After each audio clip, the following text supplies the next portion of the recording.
Hi friends, welcome to தேனெல்லி சமையல். நோய் எதிர்ப்பு சக்தி அதிகரித்து உடலை நோயிலிருந்து பாதுகாக்க புரதச்சத்து நார்ச்சத்து அதிகம் நிறைஞ்ச பாசி பருப்பு வச்சு சிம்பிளாக நல்ல ஒரு ஹெல்த்தியான பிரேக்ஃபாஸ்ட் ரெசிபி எப்படி செய்தாங்க பார்க்க போகிறோம். வாங்க வீடியோக்குள்ளே போகலாம். அதுக்கு ஃபஸ்ட்டு ஒரு பாத்திரத்தில் 1 கப் அளவுக்கு பாசி பருப்பு எடுத்து வச்சுருக்கேன். அதை இதோடு சேர்த்துக்கலாம். இது கூடவே 1 கப் அளவுக்கு இட்லி அரிசி, அப்படி இல்லைன்னா பச்சரிசி, எந்த அரிசினாலும் சேர்த்துக்கலாம். கூடவே 1 கப் அளவுக்கு உளுந்து, வெள்ளை உளுந்து அப்படி இல்லாத பட்சத்தில் கருப்பு உளுந்து தோலோடு சேர்த்துக்கலாம், நல்லாயிருக்கும். இதை அப்படியே ஒரு 2-3 தடவை நல்லா அலசிட்டு தேவையான அளவு தண்ணி ஊற்றி கூடவே கொஞ்சமாக வெந்தயம் சேர்த்து குறைஞ்சது ஒரு 3 to 4 மணி நேரம் போல் ஊற வச்சு எடுத்துக்கலாம். அப்போ தான் நல்லா ஊறி வரும். பருப்பு உளுந்து நல்லா ஊறிடும். அரிசி ஊறதுக்கு கொஞ்சம் டைம் எடுக்கும். அதனால் நான் ஒரு 4 மணி நேரம் போல் ஊற வச்சு எடுத்திருக்கேன். நல்லா இது போல் ஊறி வரணும். நல்லா இந்த அளவுக்கு ஊறி வந்ததுக்கப்புறமா தண்ணியெல்லாம் வடிச்சிட்டு இதை அப்படியே நம்ம ஒரு மிக்ஸி ஜாரில் சேர்த்துக்கலாம். இது கூடவே ஒரு சின்ன துண்டு இஞ்சி, கொஞ்சம் சீரகம் சேர்த்துருக்கேன். கூடவே கொஞ்சம் காஞ்ச மிளகாய், மிளகு சேர்க்குறதா இருந்தால் விருப்பப்பட்டால் சேர்த்துக்கோங்க. கொஞ்சம் கொஞ்சமாக தண்ணி ஊற்றி கொஞ்சம் கொரகொரப்பாக இருக்க மாதிரி அரைச்சிக்கோங்க. பருப்பு உளுந்து ரெண்டுமே நல்லா அரைபட்டுரும். அரிசி மட்டும் கொஞ்சம் கொரகொரப்பாக இருக்கும். அந்த பக்குவத்தில் அரைச்சி எடுத்துக்கோங்க. இப்போ அரைச்சி வச்சுருக்கதை வேறு ஒரு பாத்திரத்துக்கு நம்ம மாற்றிக்கலாம். கொஞ்சம் கொஞ்சமாக தண்ணி ஊற்றி அரைச்சிக்கோங்க. ரொம்ப தண்ணியாக இருந்துச்சுன்னா இட்லியும் வராது, தோசையுமே வராது. மிச்சம் இருக்கிறத மிக்ஸி ஜாரில் சேர்த்துட்டு இப்போ சீரகம் இஞ்சிலாம் சேர்க்க தேவையில்லை. வாயு பிரச்சனை இருக்கவங்க கண்டிப்பாக இஞ்சி சேர்த்துக்கோங்க. இந்த பக்குவத்தில் அரைச்சி இதோட சேர்த்துக்கலாம். அதிகமாக இருந்துச்சுன்னா கிரைண்டரில் கூட அரைச்சி எடுத்துக்கோங்க. இப்போ மிக்ஸி ஜாரில் கொஞ்சமாக தண்ணி சேர்த்து அலசி இதோட சேர்க்குறதா இருந்தால் சேர்த்துக்கோங்க. இல்லைனா செக் பண்ணிவிட்டு சேர்த்துக்கோங்க. இப்போ இதுக்கு தேவையான அளவு உப்பு சேர்த்து நல்லா கலந்து விட்டுக்கலாம். ரொம்ப கட்டியாகவும் இருக்கக்கூடாது, ரொம்பவும் தண்ணியாகவும் இருக்கக்கூடாது. நல்லா இந்த பக்குவத்தில் இருக்கணும். இதுதான் சரியான பக்குவம். இப்போ இதை அப்படியே ஒரு மூடி போட்டு மூடி, வெயில் காலமாக இருந்தால் ஒரு 5 மணி நேரம் புளிக்க வச்சா போதும். மழை காலம் இல்லைனா குளிர்காலமாக இருந்தால் ஒரு 8 மணி நேரம் போல் புளிக்க வச்சுக்கோங்க. மாவு நல்லா பொங்கி வரணும். நான் இன்றைக்கி ஓவர் நைட்டு புளிக்க வச்சு எடுத்திருக்கேன். நல்லா இது போல் பொங்கி வந்துட்டு இந்த மாவை லைட்டாக கலந்து விட்டுக்கலாம். நல்லா கலக்கிடக்கூடாது. இதில் உள்ள பபுள்ஸ் கொஞ்சம் கொஞ்சம் இருக்கணும். அப்போ தான் இட்லியும் சரி தோசையும் சரி நல்ல டேஸ்ட்டாக இருக்கும். நல்லா இந்த அளவுக்கு கலந்து விட்டதுக்கப்புறமா இட்லி பாத்திரத்தில் நார்மலாக எப்படி இட்லி ஊற்றி அவிச்சு எடுப்பீங்களோ அதே மாதிரி அதே ப்ராசஸில் பண்ணிக்கோங்க. எப்போவும் ஒரே மாதிரி அரிசி வச்சு இட்லி செய்யாமல் கொஞ்சம் புரோட்டீன் அதிகம் நிறைஞ்ச பாசிப்பருப்பையும் கூட சேர்த்து செஞ்சிங்கன்னா டேஸ்ட்டும் நல்லாயிருக்கும், நல்ல ஹெல்த்தியாகவும் இருக்கும். நல்லா இந்த மாதிரி இட்லி பாத்திரத்தில் தண்ணி நல்லா கொதித்ததுக்கப்புறமா ஊற்றி வச்சுருக்க மாவை இதோடு சேர்த்துட்டு நார்மலாக எப்படி இட்லி வைப்போமோ அதே மாதிரி அவிச்சு எடுத்துக்கலாம். நான் ஒரு 10 நிமிஷம் போல் வேக வச்சு எடுத்துருக்கேன். இது வெந்துக்கிட்டு இருக்க சமயத்தில் நம்ம இதுக்கு ஒரு சிம்பிளாக வேர்க்கடலையும் தக்காளியும் வச்சு நல்ல ஒரு ஹெல்த்தி சட்னி எப்படி செய்கிறதுன்னு பார்த்துடலாம். இப்போ ஒரு கடாயில் கொஞ்சம் எண்ணெய், கூடவே 1 டேபிள் ஸ்பூன் அளவுக்கு உளுந்து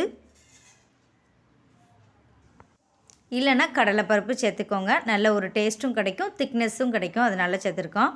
இப்போ இதோட 1 கப் அளவுக்கு வறுத்த வேர்க்கடலை சேர்த்துக்கிறேன். வறுக்காத வேர்க்கடலையாக இருந்தால் இந்த இடத்துல நல்லா வறுத்துட்டு சேர்த்துக்கோங்க. காரத்துக்கு ஒரு 5 காஞ்ச மிளகாய், கூடவே கொஞ்சம் வெங்காயம், ஒரு 4-5 போல் பூண்டு சேர்த்து நல்லா வதக்கி எடுத்துக்கோங்க. இதோட கொஞ்சம் கருவேப்பிலை இலைகளையும் சேர்த்துக்கலாம். இப்போ இது கூட ஒரு 2 மீடியம் சைஸ் தக்காளி எடுத்து கட் பண்ணி வச்சுருக்கேன். நல்லா பழுத்த தக்காளியாக எடுத்துக்கோங்க. சேர்த்து நல்லா வதக்கி விட்டுக்கோங்க. இப்போ தக்காளி சேர்த்தோடனே கொஞ்சம் உப்பு சேர்த்துட்டிங்கன்னா சீக்கிரமாக வதங்கி வந்துடும். இது கூட கொஞ்சமாக சீரகம் சேர்த்து நல்லா கலந்து விட்டுக்கோங்க. தக்காளி லைட்டாக மசிச்சு வந்தாலே போதும், அது வரைக்கும் வதக்கிக்கோங்க. வேர்க்கடலை தக்காளி வச்சு செய்யும்போது டேஸ்ட்டு நல்லாயிருக்கும். தக்காளி நல்லா இது போல் மசிஞ்சதுக்கு அப்புறமா இது கூட கொஞ்சமாக மல்லி இலை நல்ல டேஸ்ட்டுக்காக சேர்த்துக்கிறேன். விருப்பப்பட்டால் சேர்த்துக்கோங்க, இல்லைன்னா ஸ்கிப் பண்ணிக்கோங்க. இதோட கொஞ்சம் மல்லி இலை சேர்த்து லைட்டாக கலந்து விட்டுட்டு ஸ்டவ் ஆஃப் பண்ணிவிட்டு நல்லா ஆற வச்சிடலாம்.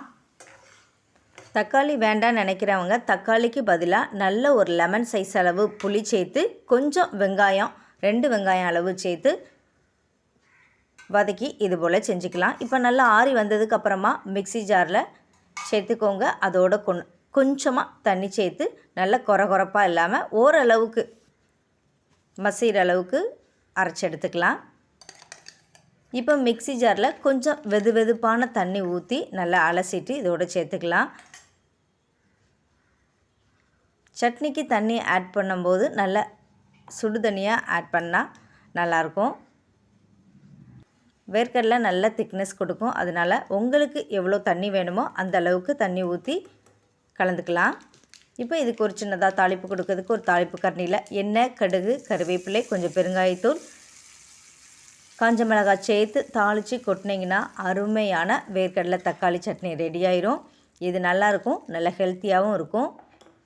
இந்த பாசிப்பருப்பு இட்லிக்கு இந்த வேர்க்கடலை சட்னி அவ்வளோ பெஸ்ட்டு காம்பினேஷனாக இருக்கும்.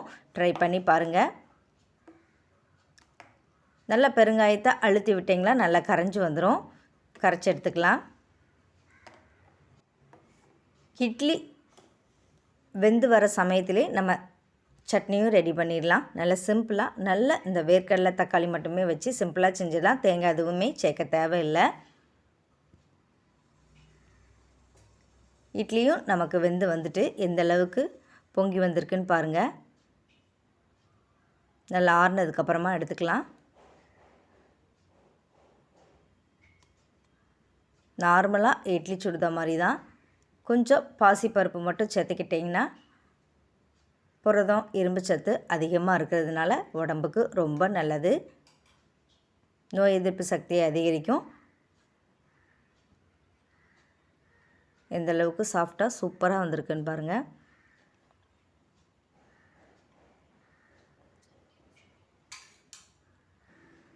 நல்ல பஞ்சு போன்ற பாசிப்பருப்பு இட்லி வேர்க்கடலை சட்னி ரெடி ஆயிரும். இந்த அளவுக்கு நல்ல ஒரு சாஃப்டாக இருக்கும்.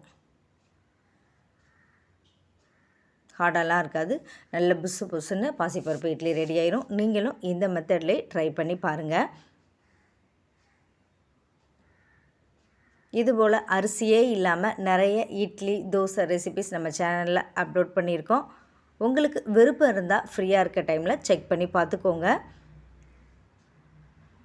நீங்களும் இதே மாதிரி ட்ரை பண்ணி பார்த்துட்டு எப்படி இருந்துச்சுன்னு கமெண்ட் பண்ணுங்கள். இந்த வீடியோ உங்களுக்கு யூஸ்ஃபுல்லாக இருந்துச்சுன்னா தேனிலி சமையலை சப்ஸ்கிரைப் பண்ணுங்கள். Thank you friends.